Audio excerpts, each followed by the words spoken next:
Hello, everyone, and welcome here to TownHall Heroes, episode number 98. Wow, 98. My name is Solid Jake, and I am joined this week by Zoya, Dunktrain, and Zuna. Welcome, my friends. Hello. Yo. Hello. Are you sick? Nope. Okay. Well, Kubi is why. sick, so Kubi will not be joining us today. He is currently feeling ripperoni and cheese. And Zoya, you said you were sick too. Yeah. Pretty huge. Dude, the nerd flu. Dude, from every the event. time I travel, man, I just get fucked. Like, just complete, my nose is so,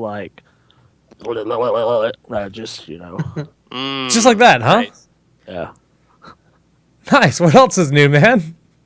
Nothing, just got done getting back from the North American Regionals, where team took third, fourth place, had pretty good sets, versus some really good teams, and then, I casted, which was cool. We'll talk about that a bit more in a bit. Dunktrain, welcome back. You haven't been on yet this year, I don't think. What's new? Ooh. You're right, I haven't. I don't know, not much. Still on C9, still doing my thing. Still baiting people by streaming for a week and then quitting. So, I know that life, dude. more of those. I know that life, man. Rip, much love. Subs, sorry about that. And, I don't know, just chilling. All right, well, Zuna, it's been a long time since we've had the pleasure of having you on. Yeah, I think last time it was like I was in a fill-in, and I was like, I can do it, but I can only be on for like an hour, and it would look like I dipped midway. It was like a Halloween episode too. Yeah, it was a everyone year was and a like- half ago. I was not ready, and then everyone was talking about things they had no clue of. They're like talking about stuff from the past game. I'm like, I just started playing the game like a week ago. So You know what's funny? That episode of Town Hall, that the last one before Zuna was on, was the last episode that we were on my Twitch for. That was the final episode. The episode after that, we swapped to Jake's Twitch channel. So what you're saying is Zuna broke Zuna your- killed Nice. the podcast for my channel, man. Good Thanks. work. Damn. good. Yeah, that's what happens. Wow. Well, welcome to the debut here on The Real Show. Oh! And, well, here we are. So you're not playing on Neventic.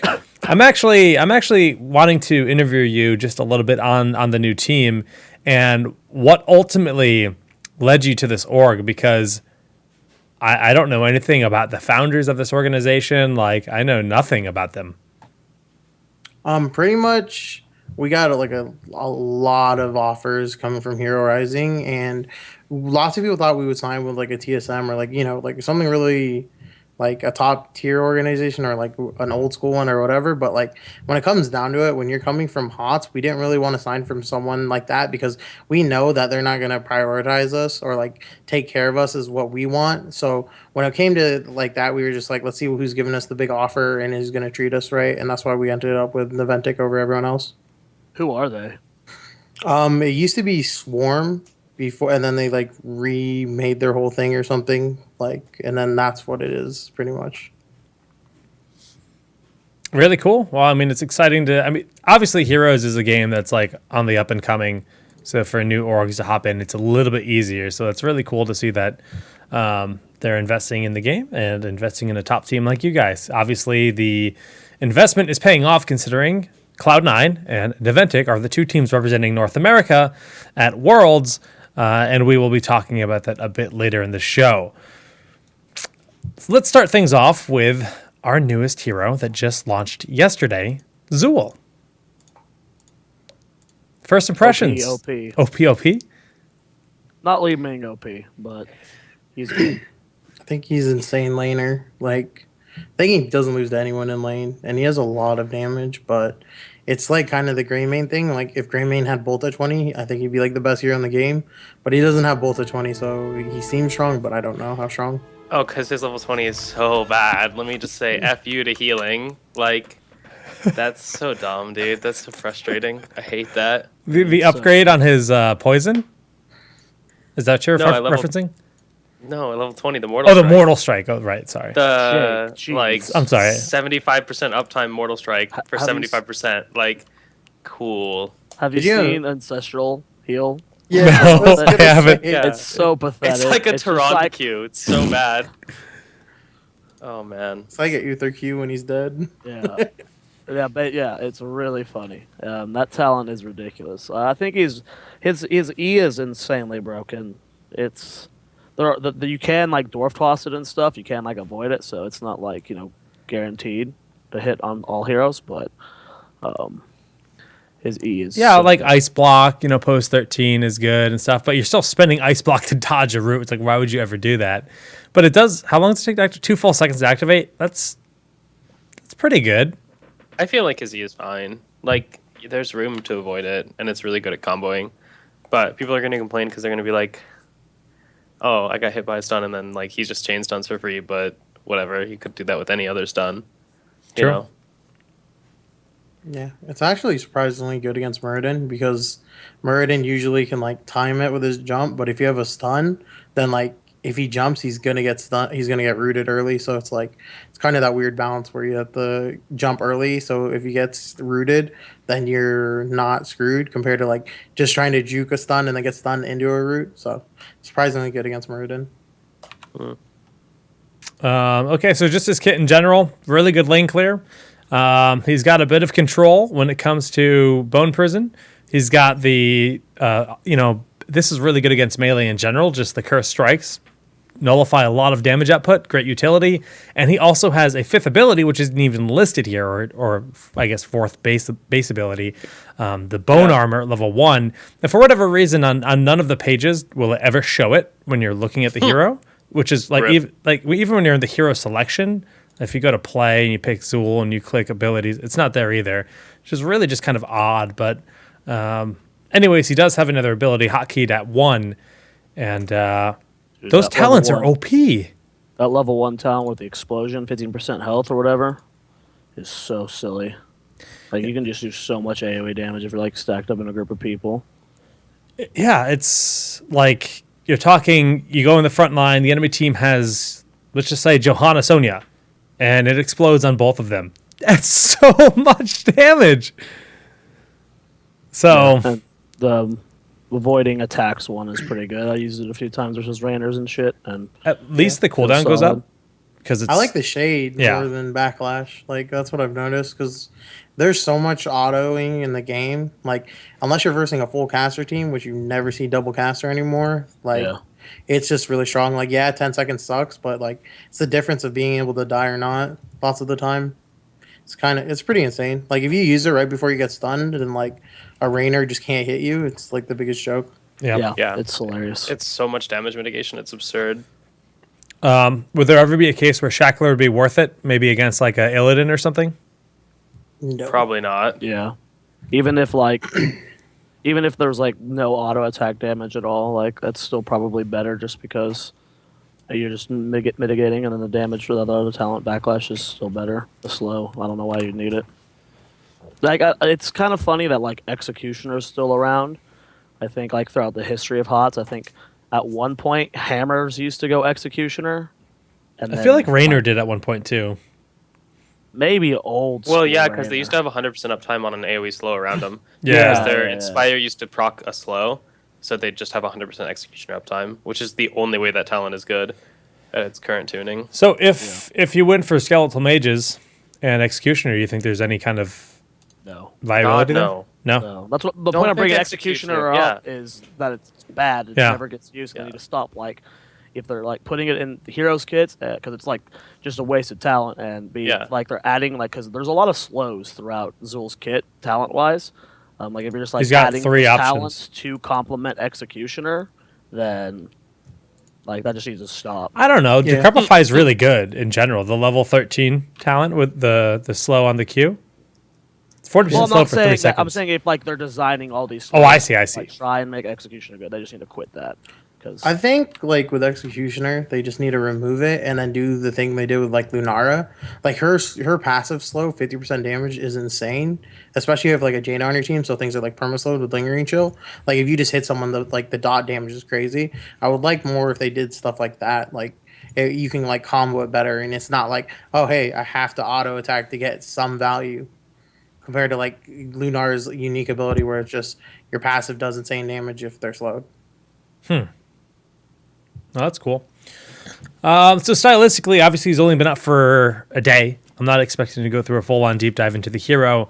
What styles are you guys liking? The skeleton builds, Q builds, bit of a hybrid. What have you guys been playing personally? I like skeletal builds. I think it's OP. If you ever get 6 skeletons, you can 1v1 any hero. It's like the biggest joke if they get rooted and you have 6 skeletons. It's insane.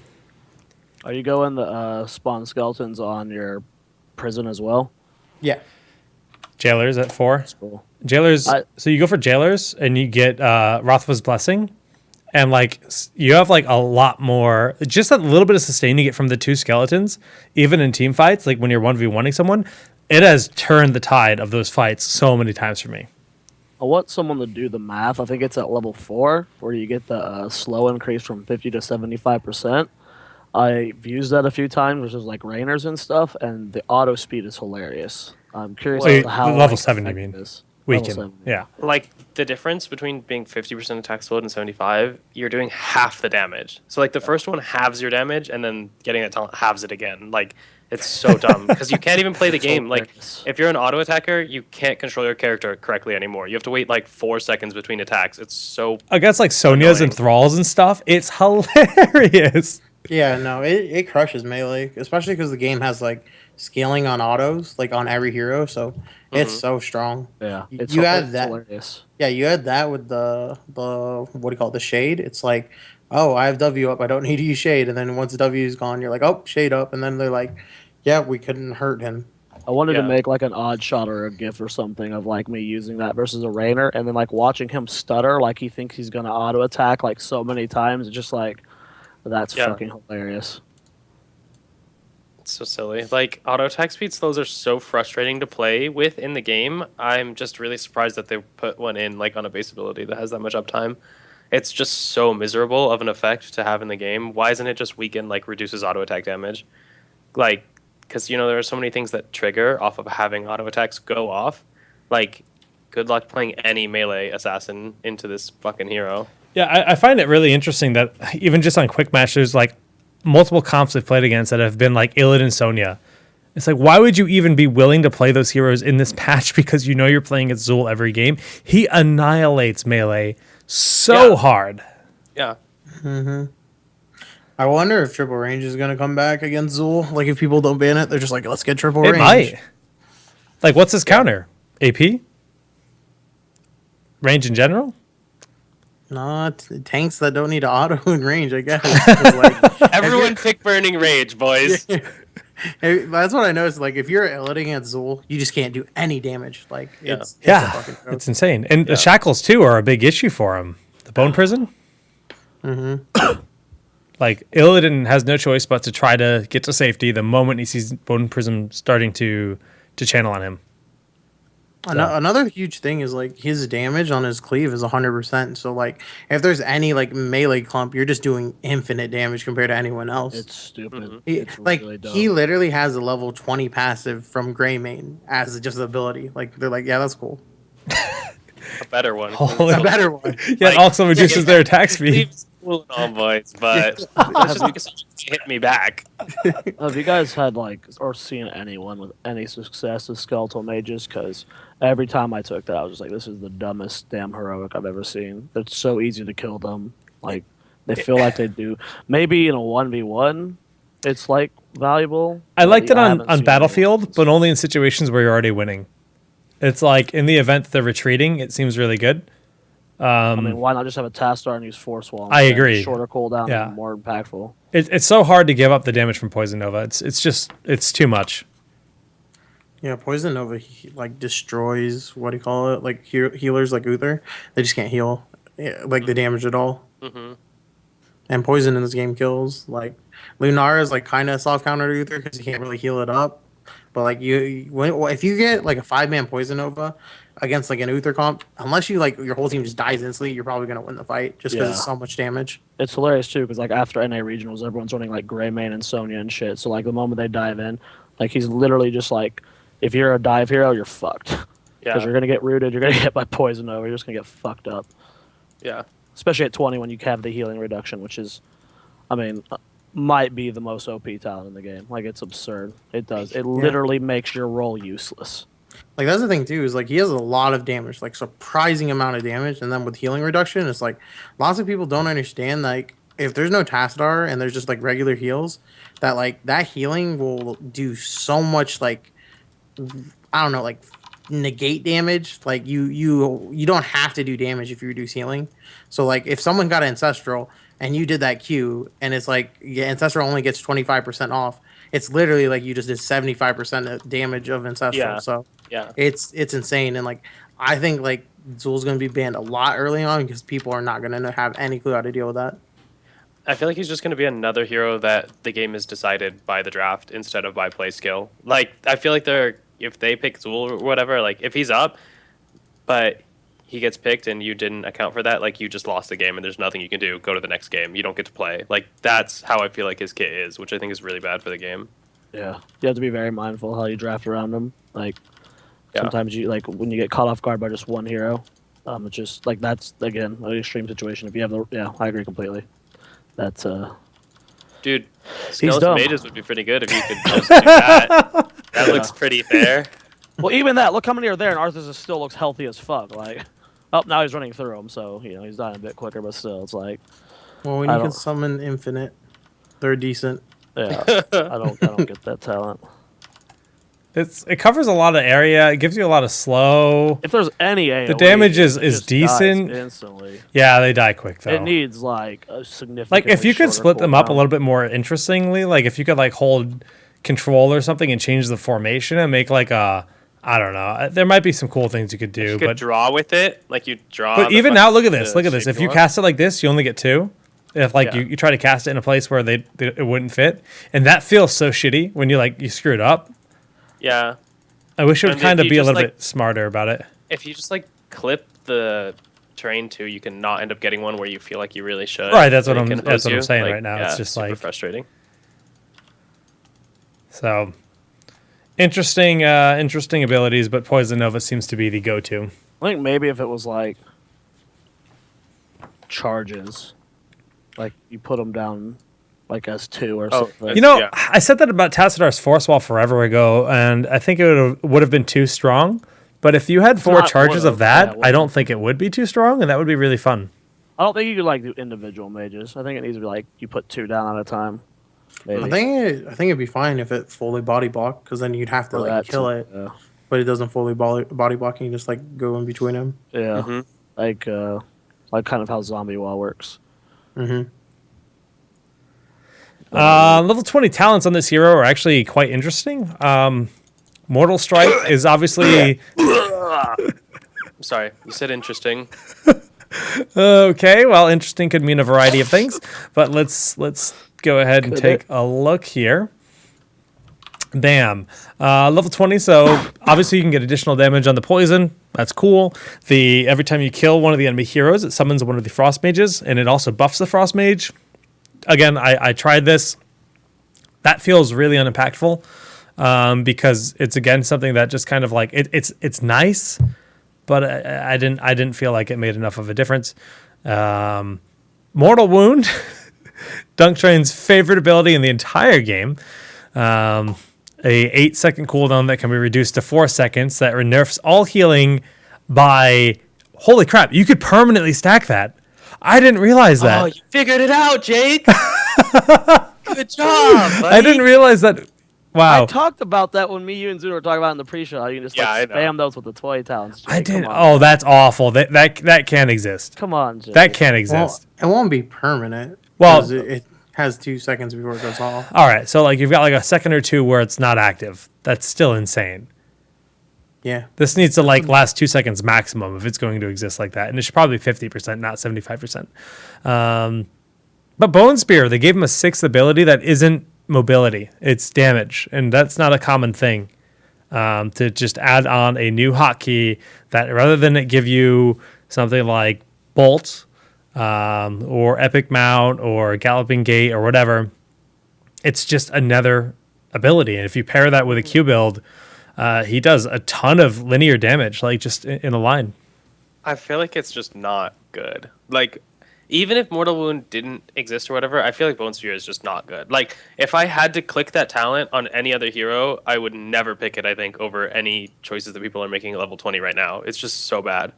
Yeah, in Like, comparison. I don't think it's that bad. It's a 10-second cooldown. It's No mana. like no mana, It pierces. and it's free damage. Like 570 at level 20. It's not like crazy, but if you look at Yeah. Envenom, like Envenom's like slow. Well, okay.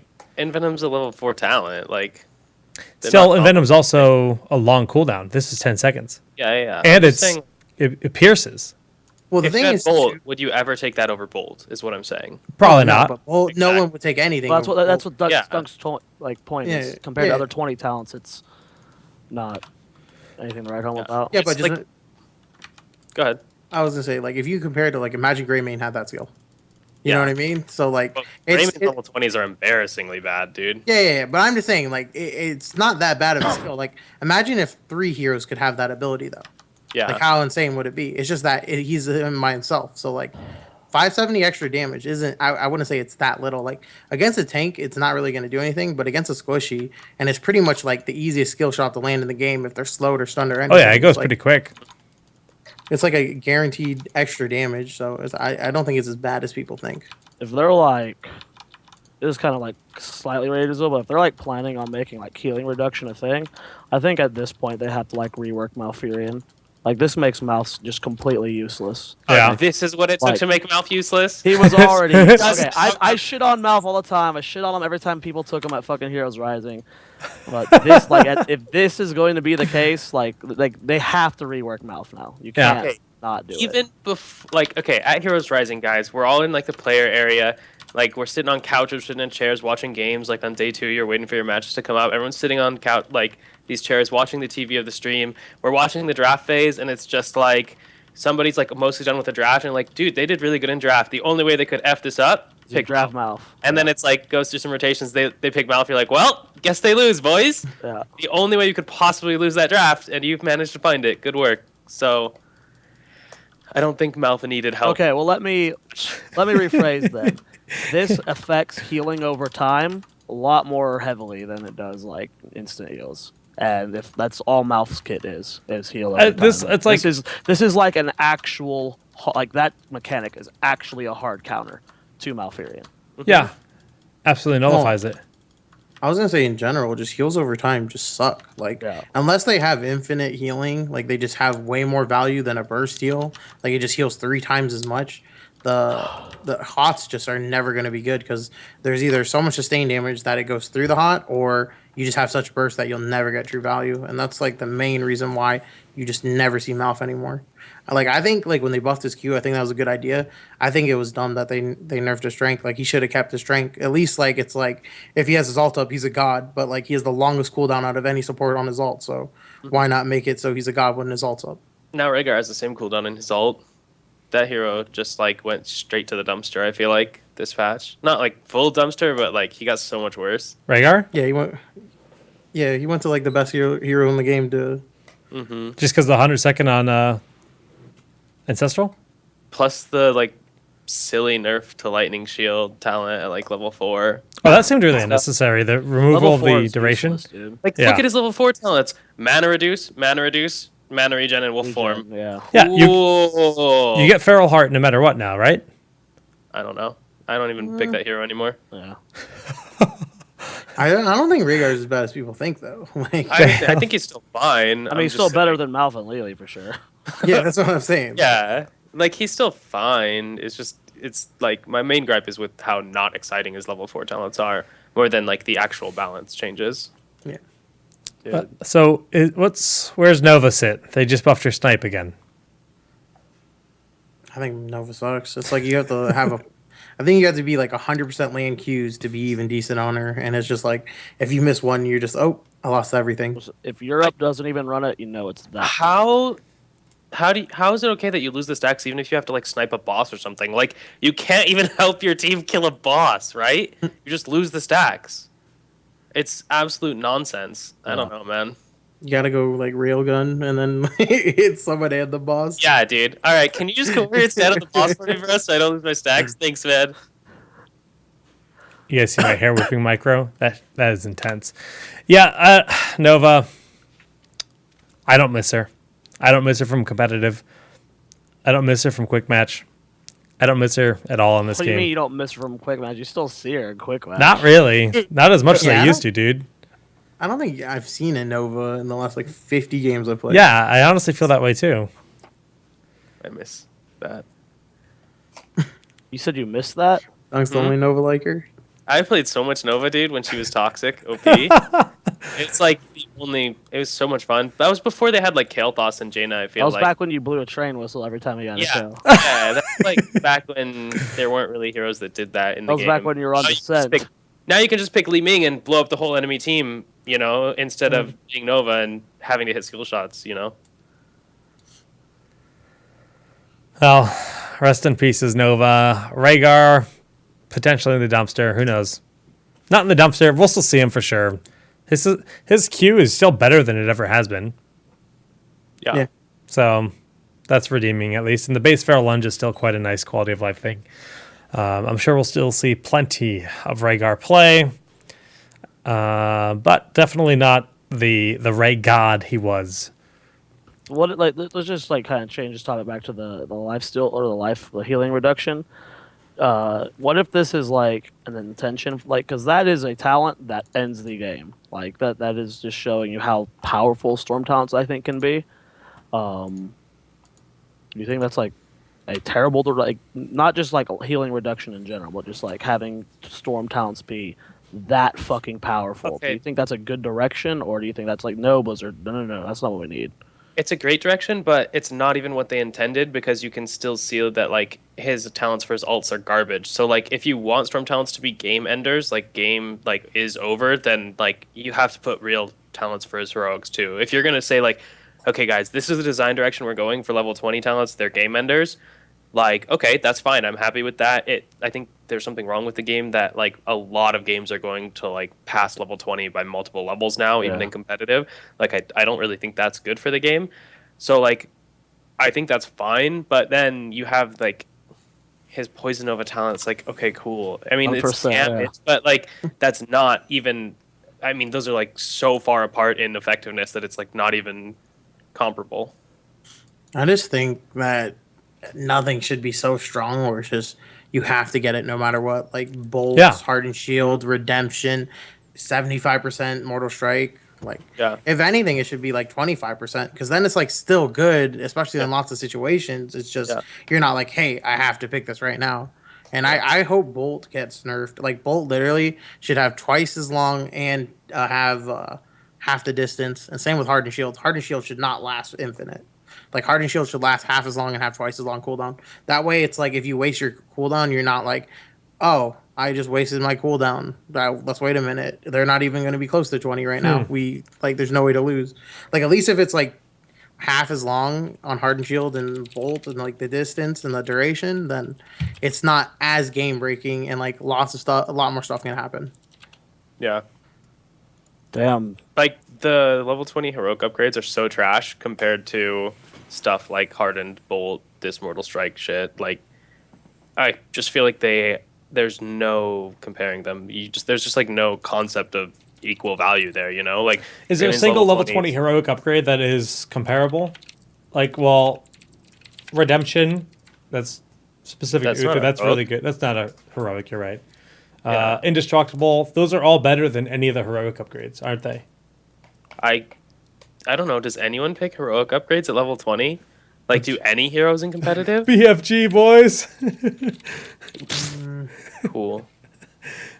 Like, oh, Li Ming picks a heroic upgrade. Yeah, Li Ming. She Li picks Ming. temporal distortion. That shit is fucked up good. So Oh, the 60% there's slow. one. Yeah. Well, so when Yeah. you give someone the best mobility in the game, they don't need blink. That's what we're learning. Yeah. Nice. Yeah. Oh yeah, Monk's the perfect example because you can get Well- 11 and the The lightning, the bomb. lightning Yeah. breath. Monks are the most- fine. I feel like that's mostly because he has Storm Shield, which is probably the weakest on average, like level 20 choice. Dude, If he could choose Hardened or Bolt, I think I would pick either of those over. Oh my god, if he had Bolt or Harden. Oh, If he had Hardened, that would be god Yeah. tier, dude. I would Rewind- pick that every time. Rewind also fits in that tier list for a lot of heroes, just being better than Yeah. anything else. well, yeah. in general, I don't think anyone would ever take Bolt over Harden if you could. I think Like, they imagine everyone had Harden. Oh god, it'd be the worst game. Like Yeah. Squishy gets caught out, just hits Harden. Like suck. Yeah. dude, put Rewind back to 13. We good. yo, Yeah, Toronto gets one too. I mean, so there are a couple. People are talking about it. There are a couple. But like, well, Even the people that get it, it's just because they don't have good ones. It's not because theirs are good. yeah, a lot of them. Like imagine Li Ming, like the slow on her 20 is nice, but like if she had Bolt or Harden, she's gonna get those like majority of time. Yeah. There's just no way, especially on Li Ming, when she gets resets with Bolt. Like, are you serious? Like, yeah. oh my god, like That would be funny. yeah, that's what I'm saying. It's just the only reason why they don't get Bolt or Harden is because they don't have it. That's it. Mm-hmm. What if this was kind of like League of Legends, where you could pick like universally one or two of those as part of your kit from the start of the game? Like every hero gets They'll Bolt. never do that. oh, They'll never they do would that. have to completely like redesign so many things. Like- Like, no way. I don't think that would have been bad to do in early alpha when they realized, oops, we messed up. Like, Bolt is way too good. They should have cut it then or put it on everyone then. Now, I think your only option is cutting it. They've clearly made it obvious that they're not intending on putting it on everyone, so might as well just cut it. Well, I like what they're doing now. Like the new heroes, like you have Greymane, you have Zol. It's like they're making the heroes stronger. So at 20, it's Yeah. like, yeah, they don't have Bolt, but at least they're stronger than the other heroes that like without Bolt are just completely useless. Like imagine like Vala or Sylve just didn't have Bolt at 20. I don't think, or even Zag. Like I don't think you'd ever pick them. And the heroes like Leoric would be way better. That's Mhm. true. Yeah. Interesting. Well, we'll see what ends up happening. Mortal Wound is pretty darn strong. We'll keep an eye on Zool as he develops, and once we start I seeing want to him, be honest real quick though. I haven't actually seen how strong it is because I've only played her in quick match, and I never fucking get matched up versus a healer. well, that's true. In quick match, no one plays healers. So I've never. I happened once versus a Tyrande. I'm like, I might as well just go Bone Spear at that point. Yeah. Nice. Zool will not be allowed in tournaments for the next 2 weeks per the standard meeting or standard rule. So that means there will not be Zool in EU regionals this weekend. Have they even gotten the patch yet? I would think so. I know they didn't at the same time, but they probably have it by now. Knowing Blizzard, 100% they got the patch. If you think about Blizzard, like there's no way they'll hold off on a patch just for a tournament. Yeah, that's true. Well, they should have it by now. And he will be in the game by the time Worlds rolls around. So when you guys go to Korea, Zool will be in the meta, but I think there's ample time for Blizzard to figure out if he is too strong and maybe tweak him slightly before that event. But hopefully they give at least 2 weeks prior to the event for that, if that is the case. But lots of testing. Be sure to be vocal on the forums and everything with your thoughts on the hero, because everybody's gotta express their opinions if he is too strong or not. Moving We'll on do to roster changes first because like more people are leaving teams like as we speak. yeah. Ooh, All right, really? Yeah. update us, Roster- Zoya. Roster changes. Rafflecopter left Blaze, and I haven't read the full post yet, but Battery is no longer with Blaze as well. So 2 of their members already gone. There are other roster changes that are in the works, as that one of them hasn't been announced. But it's pretty crazy how fast it's happening. I mean, Zuna, you have more experience in like other games. Usually after major events, you see roster changes like this, even if a team does well. I mean, look at the International last year. UG won, and then the next day they kicked one of their players, right? Yeah. Yeah, we 2000 got At that point, though, I don't even think it's like there's lots of things that could happen, even if the team's doing well. Like it could literally be like, even if one guy, it's like lots of times people get kicked. It's not because of like, oh, he's a bad player. It just comes down to like personality or just like clashing with ideas and stuff like that. Like more times than not, especially if you won the international. Like there's no one that can argue that I think he got cake for they being had bad. It's just- they had been planning on replacing him before the tournament already. They already had like a former EG member lined up in that case, if I'm not mistaken.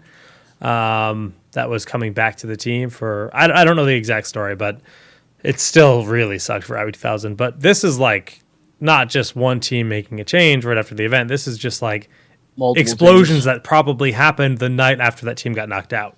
Like, Well, there's another roster change coming out soon today, I'm told, which is a pretty big one. But another thing that happened is the roster for King of Blades Alpha is no longer with that organization. I was talking to one of their, I don't know if it was their manager, they were just kind of like, the only team that's really getting anywhere within the org. The org itself had like 3 teams, I believe, and they were just kind of unhappy with it in general. It sounded like they were very spread thin. Like even Cloud9 doesn't have Maelstrom Vortex anymore. Like it's hard to keep up and give incentive. Ken, that nerd. Fucking Ken. So I hope they find a new org because that team has promise, I think. I think that a lot of them have promised. They've improved really quick. I think there are very clear weak links. I think some of their players are really starting to show like growth. Like I think Tomster like wowed a lot of people that weekend. Deadly Ice, like, Tomster, 2 young, very talented players. Yeah. Yeah, I'm not gonna. I was super impressed by Tomster, aka Yeah. T God. Like, T-God T-God? was the man. yeah. Like, I was super impressed. Like, he's only 17. When I heard that, I was like, Yeah. what? Like, He's dude, 17. he went in there. He just like, I'm 17. I don't give. Like, I'm just gonna do work. Like, that's me. Like, Yeah. call me King of God because I'm T God. I was like, damn. Like, he just went in there and made plays. Like, even when we versed him, we are just like, just ban out T God. That's it. Like, don't give him heroes that can make plays. Freaking Dark Chimera apparently blew like half the pro scene's mind. I'm surprised that most people didn't know that it was like a pulsating stun. Like that's been around for that like right wing like phase shift polymorph play. That's been around for a while, but like it wasn't just like the community whose mind was blown. Like it was like half the pros were like, "You can do that." It's like it's been around for a while. It's like a pulsating within stun. the So you have mosh, a half yeah. second between each one. We're like, sorry, I'm referring to the when Dark Chimera teleported in and got the polymorph off. You do it's the Z Q, like you queue it up with the shift, ZW, and then It's still like get the it's stun off RNG. There's no Yeah, way it's- to there's no way to really know. It's such a small interval. But Tap- Is it? I think it might actually just work every time with Shift Q. no, I don't think so. I don't think it's guaranteed at all. I don't know if it's guaranteed, but I know it has a way higher chance of getting. Yeah, off. Yeah, It it's- happened to us twice too. After Yeah. that, Yeah. Yeah, Ken was like, I didn't know that, like until I saw yeah. it. But I didn't every either. time. Yeah. I mean, Even these guys didn't know that. Yeah. Damn. yeah. Well, back then the thing is like when Brightwing and ETC were in the meta, ETC got stage dive, Yeah. so like you never knew. That's true. Like, no one Yeah, ever that's got true. mosh pit. That's true. Yeah, that was like Back in the split soak And days, boys. you had cleanse back then, so you could actually cleanse yourself when you TP it in, and Yeah, then that's true. poly. So that's what I used to do. I didn't know it works just without the 30-second cleanse. cooldown, walk in with cleanse Yeah, and yeah. just poly. Yeah. Yeah. So Oh. I don't know. Just real quick, Blaze's manager gave me a little quick update. Ruffle and Battery released from the roster, and they're already in talks with 2 new replacements. Moves quick, boys. Moves quick. Esports doesn't stop. Yeah. So, yeah, I mean, obviously this is the time to figure out your new rosters. If you're not going to Korea, you're looking towards the next season. Blizzard did say there will be 3 seasons this year, presumably spring, summer, fall, and then winter is the off season. So spring is done for North America. Cloud9 and Niantic will be advancing to Worlds. But let's talk a little bit about the evolving meta from this past weekend because, like, prior to the weekend, we were seeing almost no Sonya. Dumbest, most boring meta Yeah. on the entire planet. Yeah, we were seeing almost no Sonya. We were seeing almost no Illidan. We were still seeing Kil'Thas. Kil'Thas wasn't played once this weekend. And then eventually, once we got to the top 4 teams, you guys are starting to fight over Zeratul, Rhaegar, and Sonya. They seem to be 3 in Zagara. They seem to be like the most highly contested heroes. Zuna, where would you say the way the whole draft first pick meta lies? Like, what's the priority? Get Rhaegar out of there and grab one of the OPs, or what do you think the best way to approach it on the average battleground is? I think like small map and big maps are definitely different, but what it comes down to is like second pick, like what they ban is like what you're gonna take. If like Rhaegar and Leeming, I think are about like on the same level, Oh so yeah, it's like, Leeming. and like, Rhaegar is probably better depending on the map. Like on Battlefield, Rhaegar's like super strong, so is Leeming, but like Rhaegar just can enable and Leeming just super damage. So if you can get the enable, especially on first pick, because you can get two more lock-in picks, usually you take Rhaegar over Leeming. But it's just like if Rhaegar or Leeming is ever banned by the other team, you just snap first pick the other one, and that was like the whole meta. And then just in NA in general, it was like our team. We were like, all right, we're gonna verse tempo and we're gonna verse cog because there's no way C9 loses to anyone else in the other bracket. So all we did was play games where we're gonna ban Zeratul, and then like that's all we did the whole tournament. We were just like, okay, don't play against Zeratul because that's all the other teams clutch on. And then like it went to the finals, and then they were like, all right, guys, you have 5 minutes, prep up, and we were like, well, at least we're going to Korea. Let's just play. And then we really went into the games like, oh, whatever. Just like we made it to Korea. If we win, we win. And like games 1 through 3, I think like we had good chances of winning all of them. But we definitely made some big mistakes. But it was still a good finals. Like I don't think we ever got just like stomped besides the last game where we just really got outdrafted. Look at that smile on Dunktrain's face. He's trying to conceal it with his beard. A lot of priority on melee assassins in general, though. Is that going to change with Zul coming into the game? No, Zool will just be 100% banned, and then everyone will play the exact same way as they were this patch. Like, there's no reason to let Zool through, I think, right now. Like, obviously, we haven't actually played practice with him yet. Right. But from what I'm gathering, it's just, like, literally not even worth attempting to play the game with him on the enemy team if you want to pick melees. I'm sure some people will pick, like, maybe all mage comps or, like, all range comps like we were talking about earlier into him. There's probably some room to manipulate the draft where, like, you let them have Zool because you have something specific planned.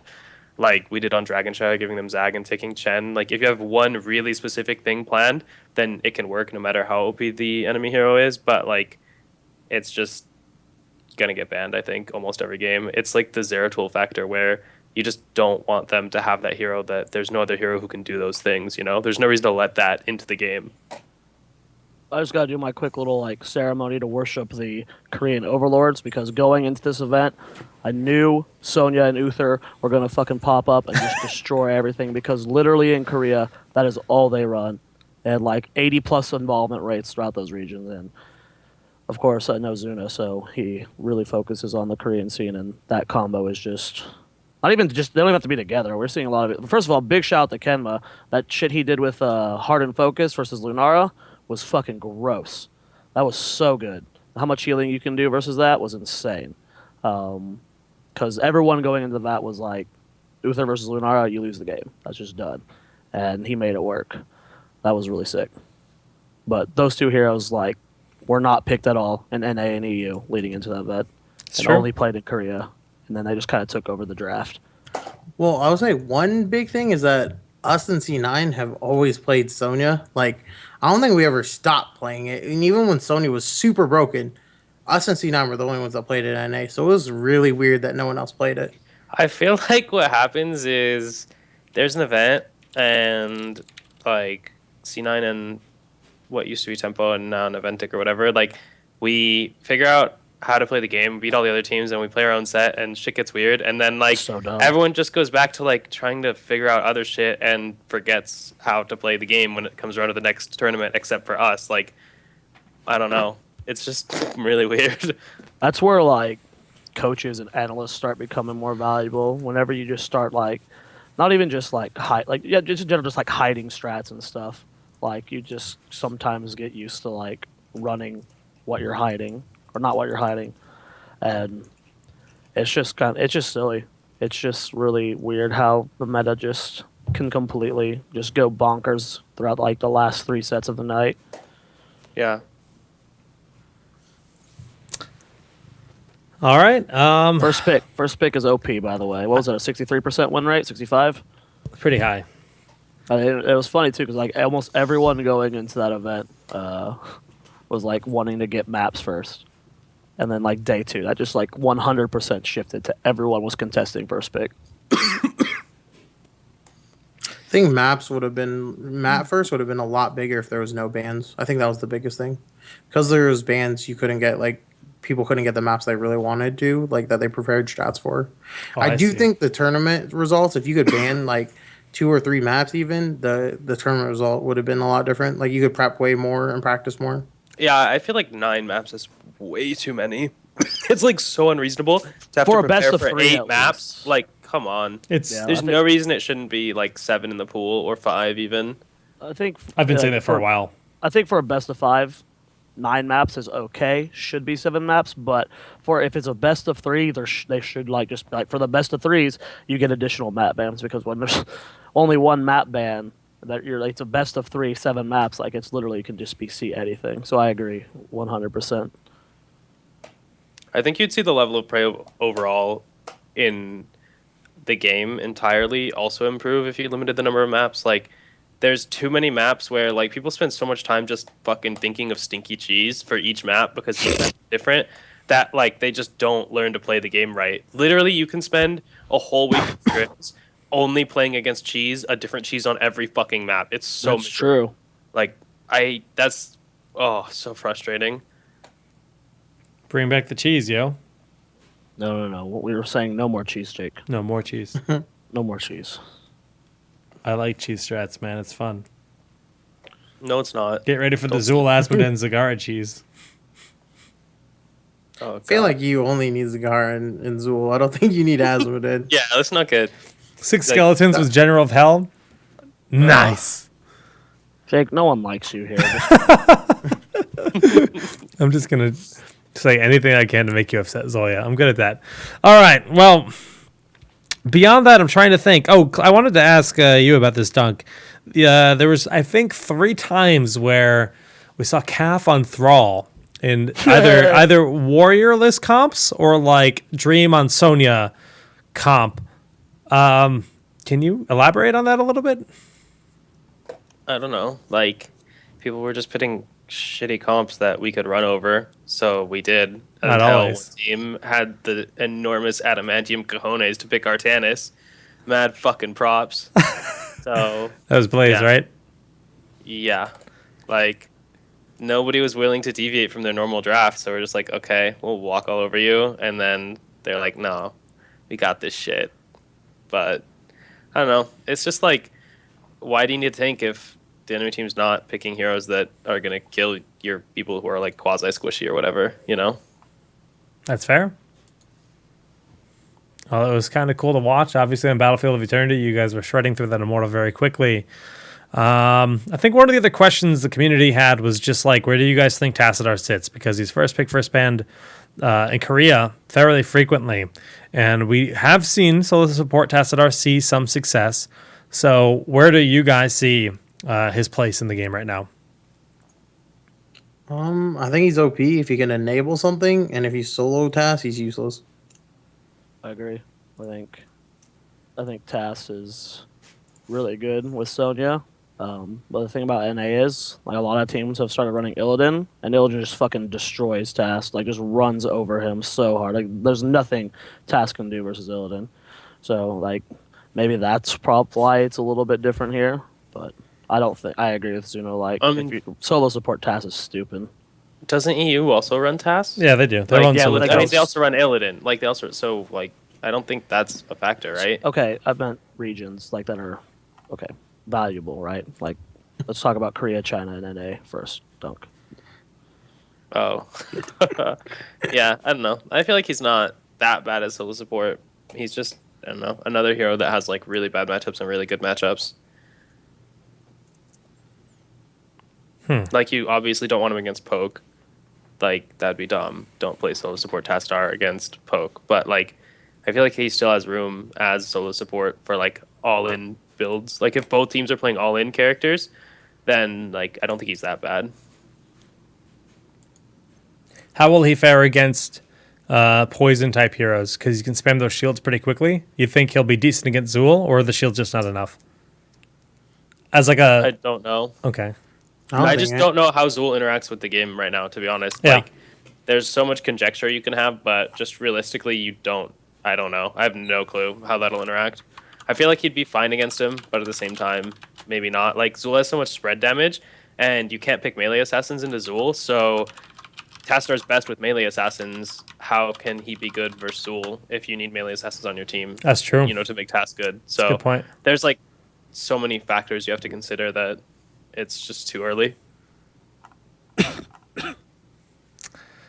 Well, we did see the meta evolve a bit over the tournament, but in the end, I think it was pretty consistent between the top 3 to 4 teams as to the way the draft worked.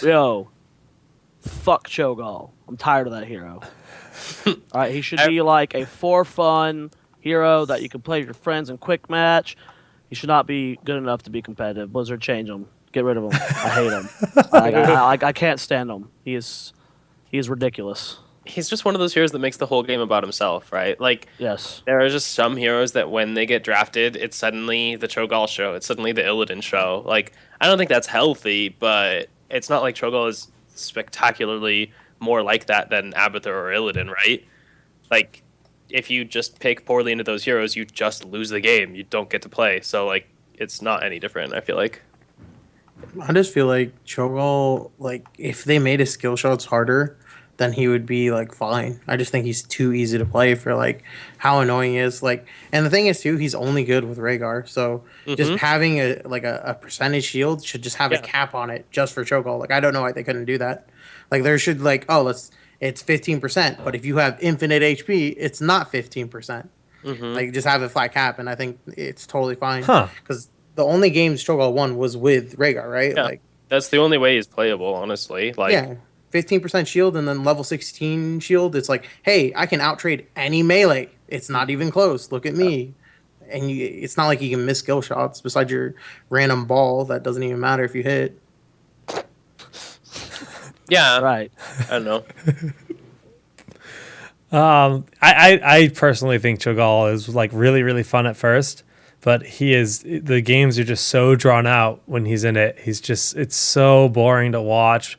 He seems to increase the game length. If he's in the game length just goes up by 5 to 10 minutes. Well, you just can't play aggressive if you're Cho'Gall, because if you lose him once, the whole game's tempo gets thrown out of whack. It's so hard to come back. If your Cho'Gall dies like twice, you lose the game. That's like how it is. You just can't take aggressive trade. Like, you can't really play aggressive. You can't try to punish. You can't try to like go ham, because if you lose your Cho'Gall twice, you lose the game.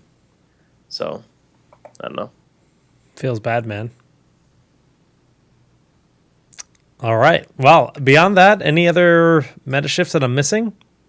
Lunara saw a decent amount of play. Li Ming was picked a lot. It might be like kind of surprising to the public. Greymane kind of got a burst out of nowhere when it comes to like watching tournaments in NA. I'm only speaking NA meta. I mean, Greymane's been running a lot in Korea and EU. But in scrims leading up to it, people were running Greymane a lot. But in the tournaments before, no one was running Greymane really, like very few. And it was usually like a troll pick. So it was cool to see Greymane finally getting some presence in NA, a hero that I didn't give enough credit to. Dude, I've always loved Greymane. I've been on that Greymane hype train since day one. Yeah, but day one he was really bad. They had to rework him a few times. Yeah, it's okay, but he's good now. That's the Jake logic. Stick with it until it's fixed. I was gonna say the main thing about Greymane too is like the only time I ever see him like when he looks really strong is when he either has a divine shield, so like when he goes in he's not scared, or he has Tash shield, so he's not just like ever gets out traded. Yeah. The good like the way you can tell a good Greymane from a bad Greymane is a good Greymane literally stays in range form. Unless it's like a 1v1. Like, he literally just stays in range form and just randomly Qs. And then just like, he's like poke, poke, poke. And then someone gets low. He's just like RQ and then kill someone. And then that's Greymane. But like, you see so many random Greymanes that just E in and just start meleeing. And you're like, what are you doing? And that's when you think, like, if you look at the two types of play, it's like, if you go melee constantly on Greymane, he's weak. Yeah. So situations where you would use Wolf form, if you're fighting over the Immortal on Battlefield of Eternity, you would want to get in there for the additional damage. Is it ever worth going into Wolf form while laning? Ever? If you all in someone, yeah. Or no, just like literally for clearing the wave. If you're soaking a wave, yeah. Because you So- get more escapes in melee than But range. in a team fight, you're saying that's when you're always in human form, playing passively because you're too squish, waiting, and you only wolf form when you can get the kill. There's your Greymane guide, guys. Done. Easy. Uther guide, pick D-Storm. Fuck shit up. Well, versus Zuna? Well, Just that one game. versus Eddie. Whoa. That game, I was playing insane early game. I like 1 through 16. I think I like dodged dunk every single time. And the one time he caught me, I had sanked and I was looking like a god. Dude. And then my team, like I got tilted. Like All right. we started throwing so hard, and I was just like, I guess I got to play even better. Like I guess I gotta. I was like running into dunk. I'm like, I'm gonna meta his Divine Storm. I guess I got to do something to win. And like it just did not play out. And I was like, oh whatever, we lost. Dude, there was my first. So I was holding my fucking D-Storm, right? I'm holding D-Storm because I don't want to show it until I cast it, right? And in comms, someone is like, sinks down, right? So I level that shit up, cast it, sinks out. Excuse me? Sinks down, boys? Like, oh god. I thought we were going to lose the game right when that happened, but like, didn't really end up mattering. Oh no. That's so funny. Yeah, that was a game where you were bodying Zuna. You were just like the whole game. You were just bodying, and then you died 3 times and you lost. GG. That's Heroes. That's the game. It was a really fun series. I thoroughly enjoyed the grand finals. You think that's one of the big places where you're gonna have Tyrael played just to be like a big cleanse? Like that was essentially what. Those games we just had Tyrael for cleanse. That was it. Like, Yeah, he's just a big because we had cleanse. Brightwing Task, but we had no cleanse. Like you're not. I feel like if you get cleanse on Brightwing compared to the shield, it's like then your tank can never go up or Illidan can never like have full HP. So Yeah. I feel like Brightwing and Monk are punished like so much more than the other supports for taking cleanse. It's absurd. Like maybe something should get looked into for that. Like honestly, I would probably take cleanse at 13 sometimes on Brightwing, whereas you just can't take it on 7 because that ability is so critical for playing the hero, I feel like. So that's something to where like I would take even like a later talent tier cleanse on those heroes, or just, you know, maybe that means something's wrong with their 7 talent tier, that those abilities are so important to their kit that you can't take cleanse over them even when you need them in matchups. yeah, I think the shield on Brightwing, if you change it to 4, he'd be insane. Like I don't know why they don't. Like he'd be so good if he had the shield at 4. And then for Rhaegar, it's like his 7 doesn't matter, so you get cleanse. Like it's and not just that. What do you call it? Monk and Brightwing. All of their like majority of their healing is based on those talents. It makes no sense. I just don't get it. It's like on Uther, if you could have a 50% Q at 7, you would pick it. You went full robot for a little bit. Bro. That was That's just good. like. I understood him. Chat. TLDR, just make sure your healing spells aren't. Yo, based on low tell weapons. Kenman to stop his porn downloads. Holy crap, man. All right, let me go yell. Let me mute. Oh, the turnaround, yell at the house. Headphones are off, boys. He's going in. Yeah. Quit your shit right now. Wait, is this after the round of 4 match? Is that what's happening right now? Oh man. Damn, is that our segue to the drama discussion? Drama's so much fun. Dude, I took love- on my headset and it just broke. Oh no, The dream's dead, boys. dude! I had one of those headsets. Yeah. The same No! day. I had the exact same thing happen to me. This Oh. like the last 30 seconds reminds me of that that one. Dream's Do dead. you look like I know what a JPEG is, but like devolves into like worse and worse quality? From, like King of the Hill, you know what I'm talking about? Have you seen that? Do I look like I know what a JPEG is? It's just like just like the slow de-evolution of Zuna's quality, You know, worse and worse. a lot of players or viewers had no idea that your glasses broke dude. during that match. How hard was it to play with like broken glasses? Oh, it was a bitch, dude. Playing with one eye is so weird. Like until you've done it, you just don't know. It's like my glasses are like elevated up, so I couldn't really see on the right. So I was just focusing on the left, and it was hard. I'm not gonna lie. Like I was like focusing really hard. I was like sweating like a motherfucker too. What shot I've was that? never concentrated so hard. That you guys versus King of Blades or Tempo that broke? King of Blades, I think. Yeah, King of Blades. I was trying so hard. I never tried so hard before in my life. Oh, praise Kenma. Kenma stopped his torrents. We did it, boys. Oh, Nope. they're back. Okay. Dead. Dream's dead. All right. Let's talk a little bit. I just got one more roster update. Oh, They man. told me I could say it now. Big Impact is no longer with Panda Global. Was he removed or did he leave? I believe he left. I don't know the full details, but that's a pretty big roster change. As Big Impact, Big E is like really good.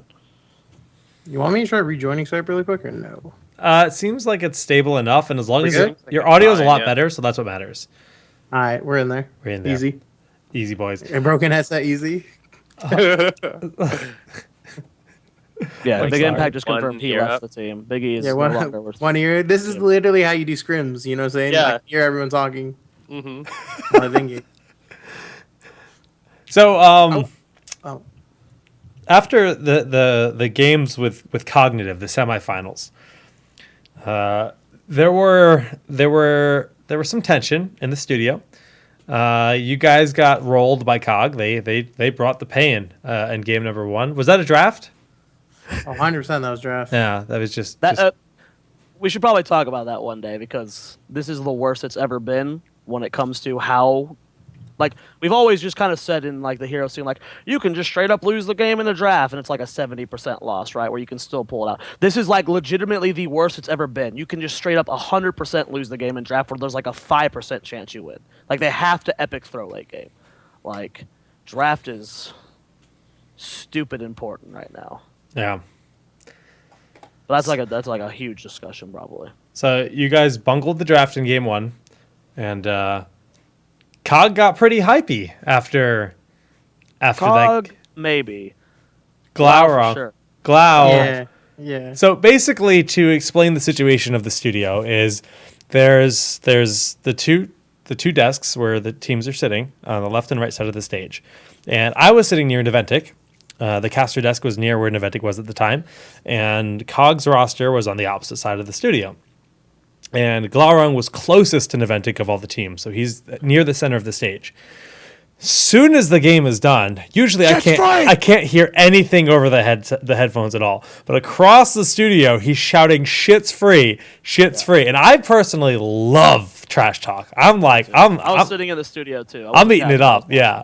But he's getting in there, and I look over, and because I was really close to you guys, I remember seeing Urho's face, like the anger and the disappointment in his eyes. I knew you guys were just going to be like a ball of fire. So obviously you could hear him. What was your response to that immediately? Does it tilt you? That's because that's the intent, right? They're trying to get in your head. I don't think so. Like, I just think it went down to Gorong's, like, I think the way that team works, or maybe just Glau in general, is like he has this mindset where he thinks he's the best, and like he lies to himself. He's like, I'm gonna win. I'm the best, no matter what happens, no matter how poorly I've done in a tournament. Even though I don't think I've ever won a tournament, I'm the best, right? And then he'll be like, everyone on my team's the best, and start like naming it, and they'll be like, yeah, I think that team sucks. It's like our team just won Heroes Rising. They'll be like, he's like, yeah, our team's way better. They're not that good. We just formed for a month. There's no way we can lose this tournament. So like, in his head, I guess he just keeps lying to himself to make sure he, like, when he plays, he has that confidence booster or something, right? That's what it has to be, that, because I don't know what else would make sense. So then when tournaments happen, and then like game 1, like we're not really, like, I would say our team, like people are like, damn, you guys are BM. It's like, not really. Like we're just gonna play. That was all we did. Like you saw the games against Tempo, you saw the games against King. Like we never popped off once. We got high V when we win, when we make plays, sure, but like nothing ever BM. And then after game 1, Glaring just starts talking shit, and like it was at that moment Gar fucked up. Like I'm gonna tell you right now, right when that happened, I was just like, no matter what, if we lose this game, I'll kill myself. We're just gonna win. That's it. Like they had the shot. Don't let them win no matter what. 100%. I never tried so hard in 2 games. That's probably why we lost the finals, because we were like, this is the finals now. Like fuck the finals. Who cares? Win these next 2 games. This is all that matters. So we played like gods the next 2 games and then shit on them. And then after game 2, I pop off loud as shit. Yeah. And I just told him, put your money where your mouth is. You've never won a tournament, and you're not going to Korea. And that's what I told him. I heard After every three- word of it at the desk, and it was so hard to keep my train of thought. But keep going. I'm sorry. And then after game 3, we won, and I popped off. I just told him, like, straight up, you can play your best hero, and I'll play Illidan, and I'll still wreck you. And that's pretty much what happened.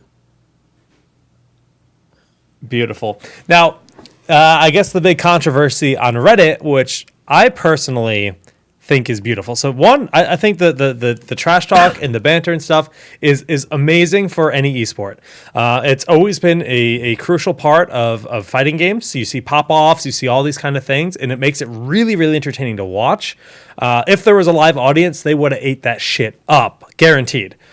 Two, when it comes to the denial of the handshake, dude, that's all on Urho. If that's what he wants his persona to be, I respect that. One of the most memorable things of StarCraft 2 was 91 Idra. You guys have to remember that. Like, if you followed Star 2, that was like a big deal. But Well, okay. That's not like. First of all, that's not a persona Urho's wanting to put on. Well- like he's not putting on a persona that I'm not gonna shake people's hand. That was just him saying "fuck you, Glaurung." well, no. I'm not saying he's going to do that to everyone, but he's saying Okay, he's sorry. openly saying, I hate this guy enough to disrespect him in front of 30,000 people, and that's awesome. That's a statement, and I'm So, glad like- people are willing to make that. People are like trying to like dig in more, like how much drama is behind the scenes, how much drama is going on, and like, you know, Glau was talking shit. And there's something my dad taught me when I was just a little baby Zoya. I called someone like a dookie face or something. I did something while I was little, got my ass beat, and my dad just straight up said, "Talk shit, get hit." Glau talked a lot of shit. He talked a lot of fucking shit. He is the biggest shit talker behind the scenes. Like, he goes hard. What did he say? Like, he's gonna beat an Eventic and make them disband? That's not like it's hard shit talk. Yeah, Talk shit, get hit. Like, But- that's all I have to say. Like, I think it's funny. I think it's healthy for the scene. I have no problem with you know, the trash talk. I think it's funny as hell. yeah. But you talk shit, you get hit. But That's what happened. to clarify that these two teams don't hate each other by any means. I was at the airport with Fan and Glaurung having Japanese food. Who did I say? I meant to say Glau You and... said Fan and Glaurung. Yeah, that's correct. That is what I wanted to say. Fan and Glaurung. So, but if there's bad blood between Urho and Glau, I have no idea. But it certainly looked like it there. I don't know. I think trash talk is great, dude. Yeah. Nice. Like, honestly, I think that when you're kind of a niche sport like we are, like, here's not that big, right? You have to have some major appeal. You're not the NFL. You have to be the WWE, man. Just go in, like, talk trash, have like, people want to watch people who are larger than life. Like, you don't want to watch people who are just, like, dudes, right? Like, I think, honestly, a lot of esports is kind of going in the wrong direction by, like, trying to, like, make that stuff way too professional. Like, dude, go WWE route. Like, talk smack, be loud. Like, then just don't get your feelings hurt or whatever. Like, that was because people were getting their feelings hurt, like what went on in that game. But I just think, in general, as a whole, the scene should look to be more loud and like big personas, just for the reason of growing the fan base. Sorry, do you think that there's shit's bad the blood worst. between those teams? I'm not singing Taylor Swift. All right. Dude, Now Dude, we Allison go just mad I think love. my team, literally, Be we don't. mad love. Sorry. Oh, there we go. I was saying, our team has nothing against Cog. Like, I think we like Cog. It's just Glaurung as a person. He's so BM and talks so much shit that we won't scrim him at all. Like, that's just not us. We don't really want to deal with that. Like, I understand he's young, so that's probably where it comes from and stuff. But like, for us, there's no point. It's like, if we scrim or not, it doesn't change anything. It's not like they're the best team and we're just like, oh shit, we can learn so much. So we just don't deal with them pretty much. damn. Well, beyond that, was there any other... I mean, obviously, we talked about some of the team roster changes that are already happening. I don't think there's been any full disbands since the event has happened. How's the Tempo team feel? They got real close. Good. I think we're still got a lot of things to work on, but I mean, I think we put up close sets versus both, you know, C9 and Eventic. I know people will throw it a lot. We had both one game that was a stomp versus each of them, but I mean that happened in a lot of sets, even in the Eventic C9 sets. Like, you just lose draft, you lose the game real hard. But I think we still have a lot to work on. But we did well without having everyone in the house, without having.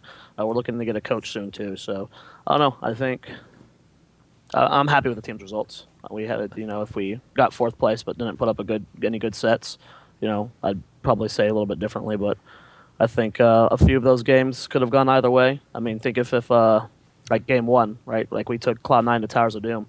If we didn't just get if we played the map how we should have, that could have been a 2-0 for us. Whereas, that's how it went, right? We lost game one on Towers of Doom for you guys, and then we beat you on Sky Temple. Just a few changes here and there with how we draft or how we play could be a completely different series. So, it's not like we feel miles behind, right? So people saying Zoya leaving. Zoya is the manager. He's not the coach. Haven't coached since like July of last year. Yeah. He's involved with the team, but he doesn't necessarily. You don't sit in all the scrims you still sit in scrims sometimes, but not like you used to, right?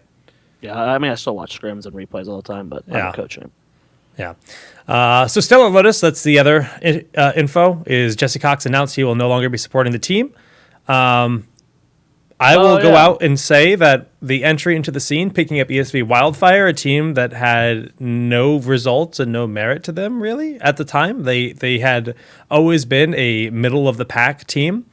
And it almost, I remember their entry into the scene feeling like they hadn't done their research. And I honestly stopped hearing about Stellar Lotus entirely, and when I saw the announcement that they were no longer a squad, I forgot that they even existed. It was news to me that they were still around. Wiz, an amazing player, an amazing streamer, and I knew he was still with Stellar Lotus, but I almost thought it was more as like a streamer for the brand. But I haven't seen them play in a tournament, and I don't know how long. I think the first several months. No one even scrimmed them. At least none of the top teams. It was just their whole existence blew my mind. It was just I think so weird. A few months ago they started scrimming teams. We used to scrim them every once in a while, but I don't know. I hate to be the savage Jack Egg. Free Wiz, indeed, it's on the screen. I want to see Wiz on a team, but it's just too early, man. For the cross region stuff, not big enough to import players. Yeah. I don't even know if there's an argument to be made that you should region lock or whatever. Maybe some people are going to say you should or shouldn't. I'm not going to say definitively either way, but for sure right now it's just too small. I don't think it could ever be like that, ever. This isn't League of Legends where you can just put a mechanically god tier Korean on an NA team and then suddenly he just carries. This game is so communication based. Look what happened in Europe. Right after BlizzCon, Navi and Dizentos, who were arguably the 5 best players on combined from both teams, formed a team, and that thing ended up being a shitstorm. It was just the team's results were cut in half, and they ended up having to do more roster changes. This isn't a game where you can just put good players on a team and then instant results, right? So I don't know. I think it's even if the big scene was bigger, it'd be such a risk to just invest money into traveling Wiz here, and then it doesn't matter how good he is if you just can't. We have to pay for a visa. There's so many things you have to pay for, or at least get a visa. It's hard enough as it is. The cost is really high. And for a chance that it's just going to be a complete flop, a high chance that it could be a flop. I understand there's almost no money in Korea, comparatively, for heroes right now, but it's not like the money isn't there in North America yet either because the viewership's not there. I definitely think there's a space for it to grow into that point where we start to see, maybe 1 or 2 players snipe from other regions to join, and that's kind of cool. But I can't imagine. I mean, I remember Tempo Storm was interested in picking up European teams, right? A while ago? Not to bring to NA though, right? Ago. Yeah, we're just that picking up we're going to have Tempo. Oh, okay. When I was at Prague last year, Schwimpy and stuff was talking about coming to Tempo in North America. I was well, that's not pick up a team. That's we were interested in potentially picking up EU players, but I just think as long as there's rules and a limit, as long as it's not you literally have MVP Black just comes to America because America has the most money played. I think those rules are already in place. Yeah, as long as it's like one player, I really don't think one player is as big a deal as like other things, like compared to other games. Especially because like right now, like communication is so huge in HOTS, and like no matter how hard you wreck your lane, you won't just have like 5 items and the other guy have no items, and you're just like, hey, guess what? I can win the game by myself. That will never happen. So I think like getting one foreigner ever is like it's just not that important compared to other games. Yeah. Yeah, I think it's the 3-2 rule. You have to have 3 NA and you could have 2 from other regions. I think it's unfortunate that it puts Wiz in such an unfortunate spot because, like, I think he has been good for the community from what I've seen of his stream and Definitely. stuff. I think he's been a really positive presence. So it sucks that this happens to him. Like, it's a really unfortunate situation because I feel like there are a lot of people where you're like, oh, just if you let Wiz over, then like you have to let other single Koreans that want to come over. But like, Oh, people I don't know. definitely He's been make in the- that argument. But he's been in the scene, like he's been trying to be in the scene for so long, and he just got like wrecked by esports or shady stuff happens. Man, it sucks. Even then, though, like if other people wanted to come over and it's just one person a team, I don't I don't see how that can be that bad. Yeah. Like I as agree. long as you don't get to the point where like 5 people from another country are just like coming to play and like take over the whole region, I think it's fine. Yeah, I agree. I think it's good for the game and it's interesting. It's cool to say, this team is investing in X player, yada, yada, yada. But so Stellar Lotus is no more. Jesse Cox is going to focus on his channel. He said he just can't afford to split it any longer. He committed to a full year, so props to him for sticking to his commitment, saying that he would support a team for a full year. Unfortunately, it didn't work out, but Stellar Lotus is ripperoni in pieces. He mentioned it could return someday, but would it return for Heroes in its current state? Probably not. Probably in a different capacity regardless. Beyond that, I wanted to talk a little bit about ESL. And this is like the differences between the productions last year that I worked with. I worked with all the qualifiers last year and then this year. And last year, things were done a little bit different. It was the top 8. All the qualifiers were actually studio broadcasts. And then the actual finals event was in Las Vegas. So really, this is comparing the top 8 for the June, July, and August broadcasts that we did in the ESL studio, because that was half ESL staff. It was like ESL studio and stage and administration, but the key broadcast team was actually a TV company that does a lot of stuff with Blizzard. They do BlizzCons and all this kind of stuff. And personally, as a commentator, I have vastly preferred the broadcasts where I worked directly with ESL over the ones with the TV crew, because the TV crew don't really understand esports that well. You guys will notice if you watch the broadcast this weekend, there were 2 really funny moments you might have seen. The GIF where Zoya was casting a game on Towers of Doom, where Zoya's casting a team fight, and the last words he says in the team fight, "and Kashi falls." And then the GIF in the bottom left corner of the screen of Kashi tripping when he walked on stage came up. That's something that Chobra, our producer, understands is memeable. Kashi had already owned that the falling on stage. He embraced it, dude. He loves it. He is not ashamed of himself at all, and he shouldn't be. It was a beautiful, memorable moment. But he did the same thing with Cloud9. That wasn't planned, by the way.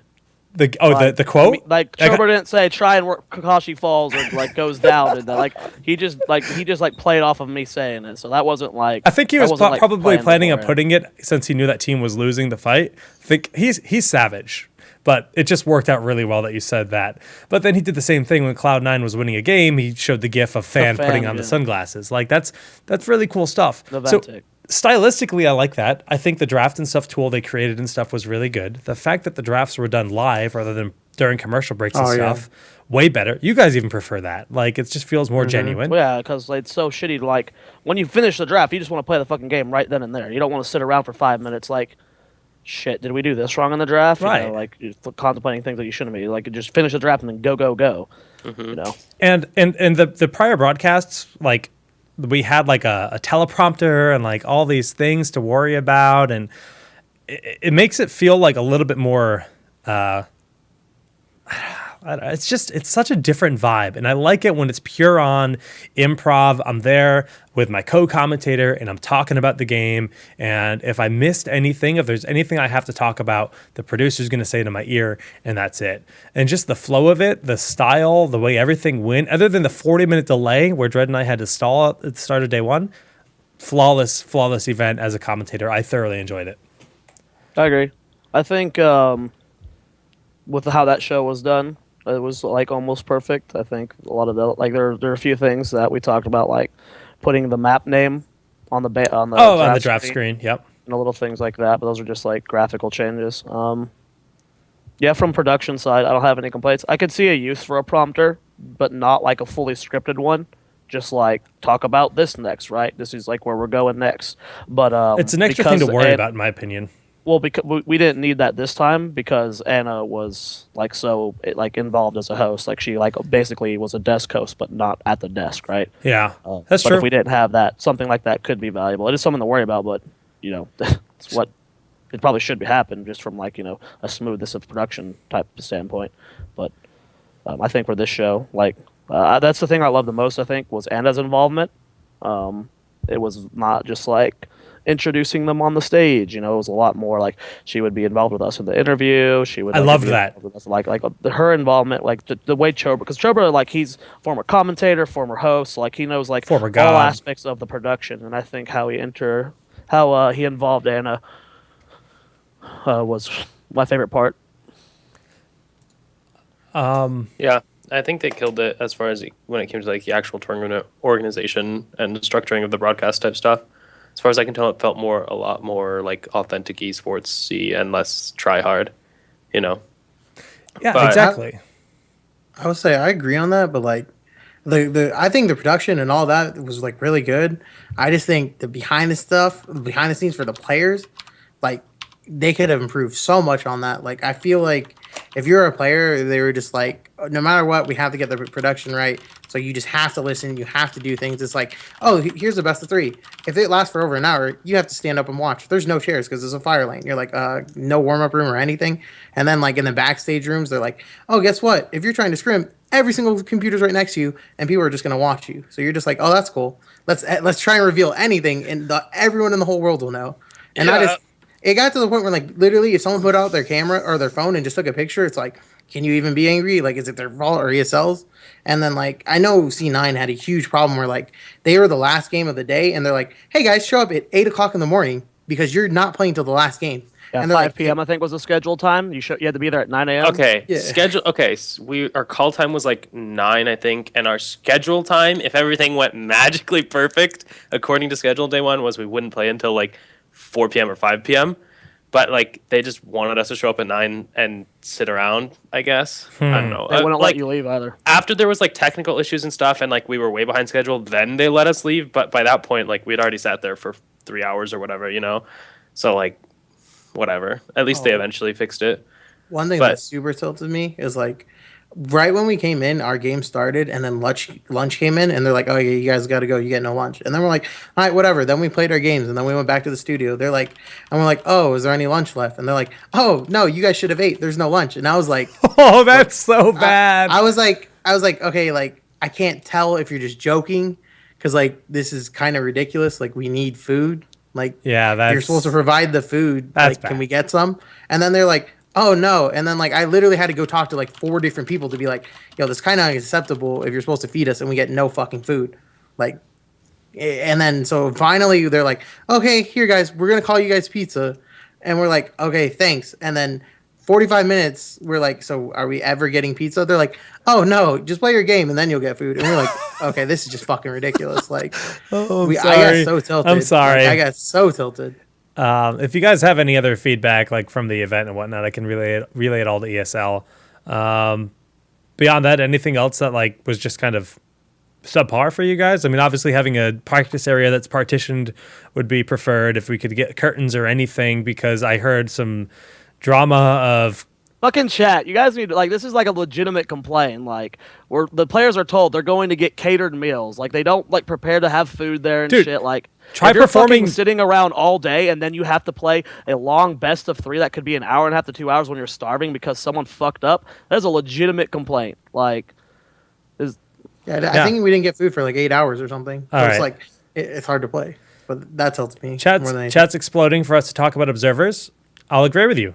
I went back to them after my first 2 matches.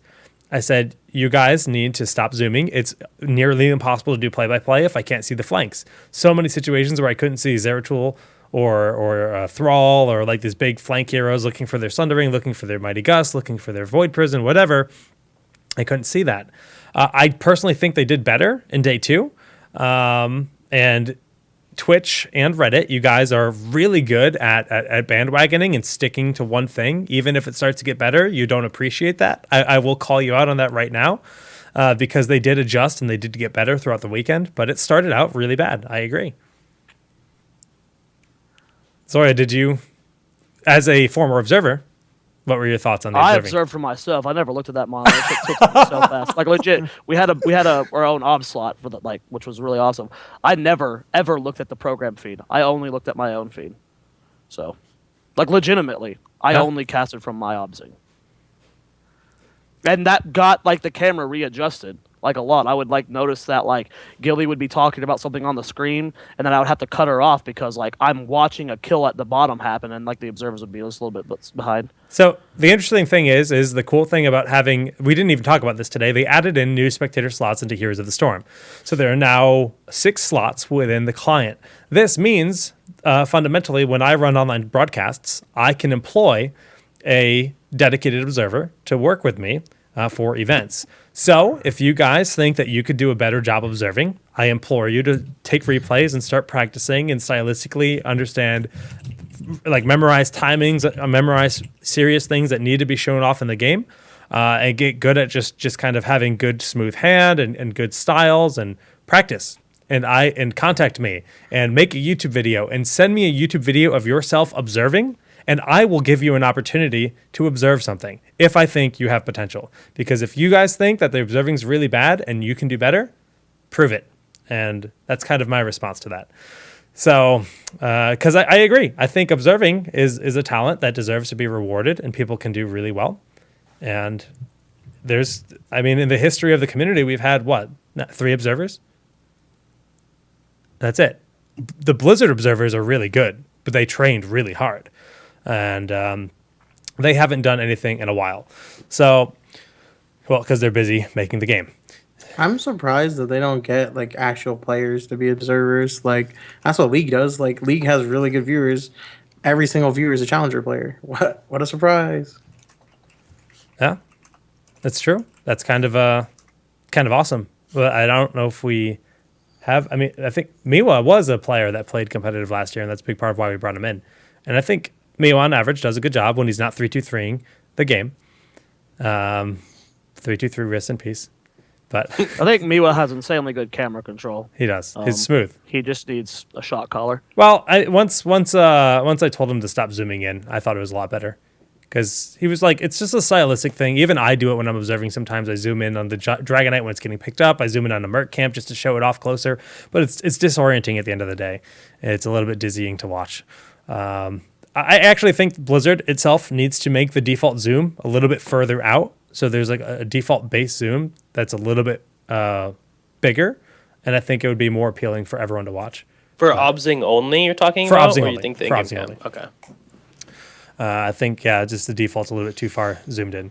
But, everyone has their own opinions. And I'm sure Blizzard wants to show off like the effects so the game zoomed in a little bit better. It shows off the detail even better.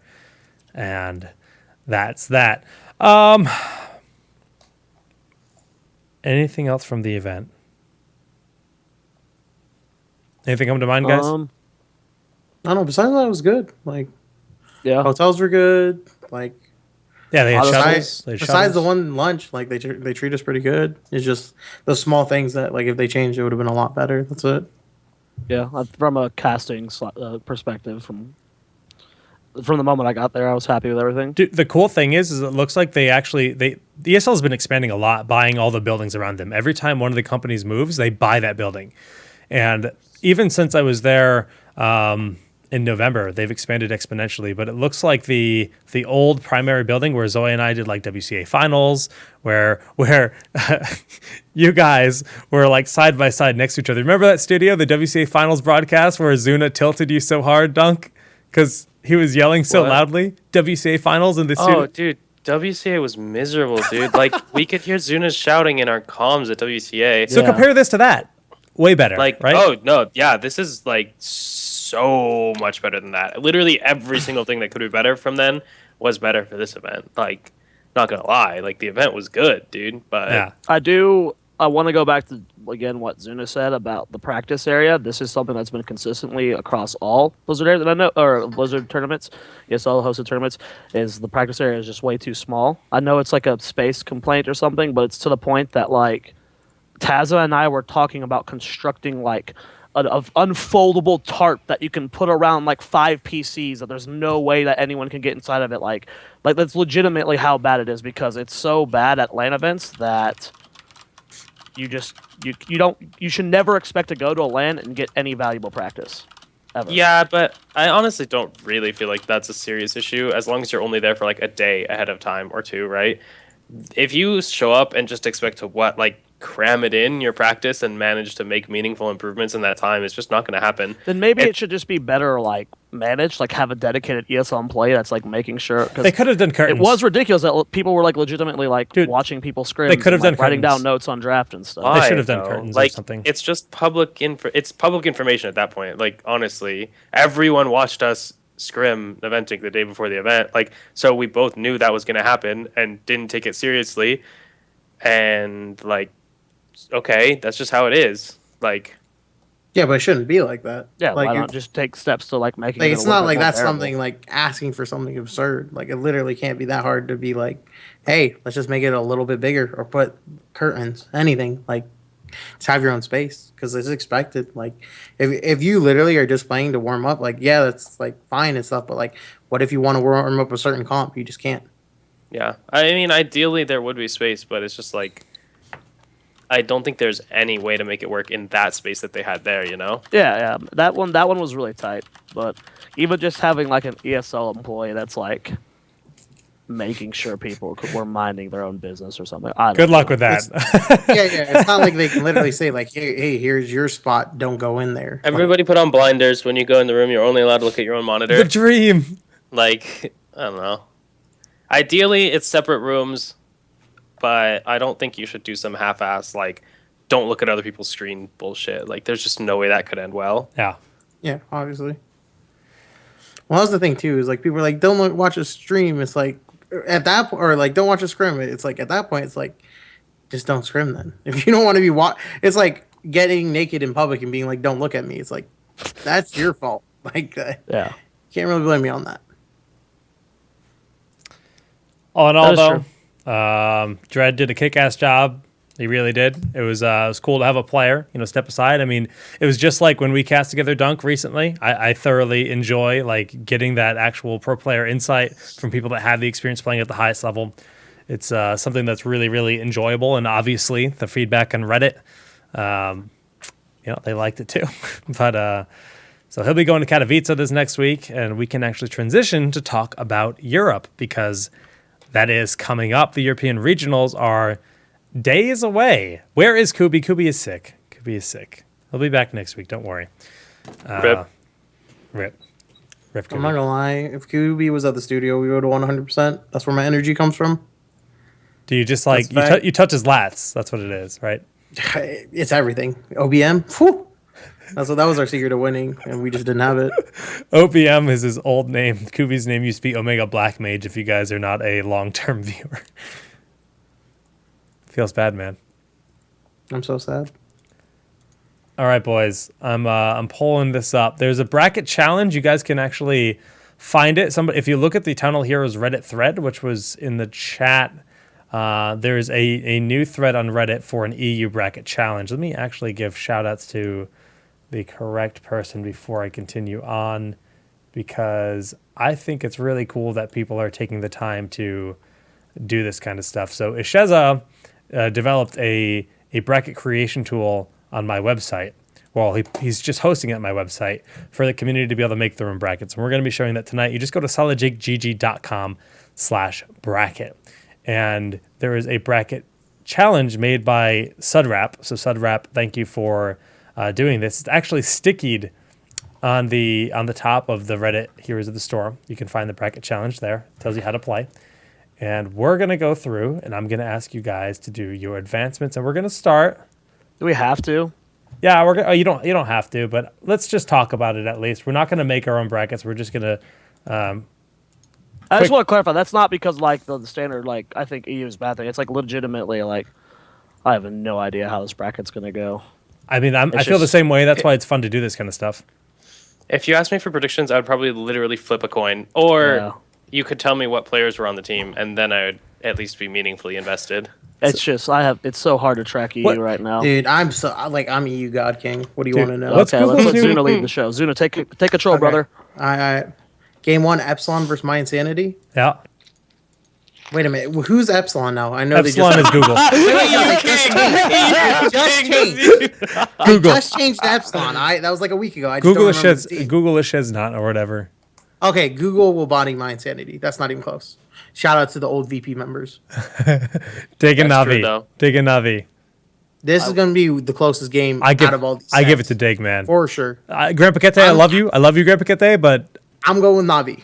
damn. All going right, Navi. we're going with Zuna's bracket right now. Okay. Yeah, I would have given it to Dig myself. I agree with Zuna on Navi. I think. Damn. Yeah. Okay. All right. Liquid will body Reason, All right. Liquid's That's good. not even I close. agree. I agree with that. and Fnatic will body Virtus. I agree. Wait, I know Virtus? VP do has they B- have? they have BKB. Do they have BKB? Yeah, they have BKB. Ooh, that one's tough. BKB, Then I didn't. Sevilla, Yeah, I didn't know they had BKB. They do have BKB. So it's a real. I'm still gonna go with Fnatic And- because Fnatic's roster is stacked. But in my heart, I want VP to win that game. Yeah, no. Any team that has BKB on it, it's just like an instant fan favorite for like in North America. At least the people that were at PAX, because that guy. Fnatic will win. Dude, VP's in my heart. Do you guys remember who Zarmany is subbing in for? Is it My Insanity? Zarmany's filling no, for. it's Reason game. Reason? Okay. I think. Yeah, Reason. I have to agree with Zuna. The Fnatic roster is dirty.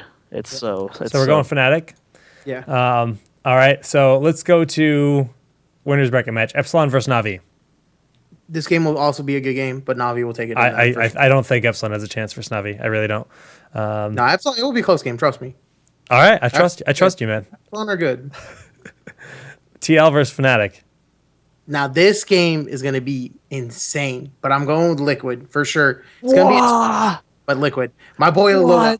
My boy Lowell. That's it. Lowell. Lowell. It's Lowell when it comes to me. Dude, and my boy Gurdam Hurd. Yeah, That guy, Gerd. a legend. You got Chris. Dude, Chris is good. Yuva. I don't know there too. Yahweh or whatever his name is. Yahweh. Yahweh. Jaway, man. Oop. Jaway. And then who's the fifth? Who's the fifth? Shad. Shad. Shad. Yeah. So we going with Liquid on that for sure. Okay. All right. Elimination match number 1. My Insanity versus Dignitas. Dig. That's not even close. Yeah. Elimination match number 2. Reason Gaming versus VP. That's BKB. BKB easily. BKB. BKB. Not even the team, just BKB. BKB wins. Yeah. I'm lit like a Christmas tree. BKB 2015. Town holiday, my friends. Dig or Epsilon? I'm giving this to Dig. I'll give it a dig too. Yeah. That one's close though. But yeah, I think Dig too. I think Dig will overcome Epsilon. Epsilon will have a good run before that though, like a really good run. Fnatic VP. Oh, I'm going with VP. I feel like it's Fnatic. It has to be Fnatic. You want to cheer for BK? I know it's like fucking BKB, man. You gotta cheer for, but you can't in this one. Twice. All right. We'll go with Fnatic. We'll go with Fnatic. All right. Navi Fnatic. I think Fnatic.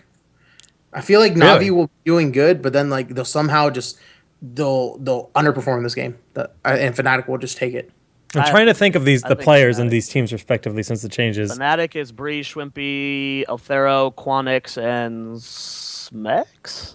I feel like that squad is going to do so well on LAN. And then Navi is I feel like- Alex, Eternal, Paqueta. Grant Paquete, Crosby, and Danatan, I think. I don't know if it. Yeah, I give that to Fnatic as well. So TL Dignitas, this is like, I think it's Dig. I'm going with Liquid. I think Dignitas is going to do what they do in every tournament. They pull it out of their ass round after round, and then they choke in the finals. Dunk. What? He doesn't know shit, man. He just Like, zoned what out the they- start of this, man. He's just like, oh, fuck Europe. I don't give a crap. Who's on those teams? Dignitas is Bakery and Schwimpy, and Snitch's team. They got Dunktrain. 1B, JPL. All right. So Bakery's 1 point. Who's on the other team? They're playing Liquid. That's going to be Chris, Lowell, Jawe, Gardam Hurd. Shad. Lowell's 1 point. All right, they're even in my book because those are the only two players I know IRL. So they're going to be a 50-50 matchup, close games. You voted for Dig, Zoya. Zuna votes for Liquid. Dunk's neutral. I get the final call. It's Dig, boys. Yeah, but that's because I'll hold your word to that one though. All right, then. Yeah. But I'm with Zoya, and Fnatic wins in the end. Dignitas is just going to get Yeah, 0-3 for sure. like they do in every finals. Yeah. So, all right, that's our bracket predictions we did as a group. That was kind of fun. Steve, literally the worst math ever done. Yeah, 1 point. Dude, okay, either one team will win or the other one, so it's a 50-50. Yeah. Easy. Nice. Easy peasy. Only one team can win. Yeah. Smart. At least it makes sense. Guys, you can take part in the bracket challenge on Reddit. Just go to solidjgg.com/bracket, and you can make your own. You just copy it by clicking this. Oh, that broke. Well, you just do that. There you go. Woohoo! Nice. Beyond that, that is pretty much the show, boys. Nazi. And yeah, so let's go to shoutouts. Mr. Zuna BB, thanks for coming on the show. It was nice for you to not dip on us mid-show, and you were afraid of us. We all had Halloween costumes or something. I remember turning the webcam on that episode, and you looked at us like, "What the fuck am I doing here?" Literally, if my thing wasn't muted, the second I saw everyone, I was like, I fucked up. Oh, Yahoo Esports, yes. Brand new thing. Dylan Dilux, former COG manager. Is that what his title was? He is now a reporter, and he did a ton of interviews. You guys can just Google Yahoo Esports and find out a ton of stuff. I highly encourage you watch all the Heroes interviews because they're brilliant. And the only thing I don't like about it is the fact that I didn't get interviewed. I'm salty. Well, you're useless, Dude, me either. Although I was kind of glad because I normally do all the interviews, so I was like, oh, they want to interview someone else. Dude, the editing and shit was so funny, and they left out a lot of good content too. Yeah. That was. Dude, I look baked during the interview, but that's because I was just sleeping and they woke me up. They're like, "You got to do this interview." I was like, "I just woke up," and then I chugged a soda and a Pepsi, and I was like, and every time I did the interview, I would wake up for 3 seconds and then just pass out, right, waiting for the next question. Google Yahoo Esports. You're right. That's funny. All right, go to Yahoo and Yahoo Esports. I guess that's a thing. All right, Zuna. So take it away with your shout-outs, man. Huge shout out, of course, to Naventic for picking us up, HK Armor for providing jerseys, and then Pat Tazza, our manager, for helping us and coming through, even though he doesn't get paid yet, but just being a bro more than anything. And then, of course, I have to give my plugins, www.twitch.tv.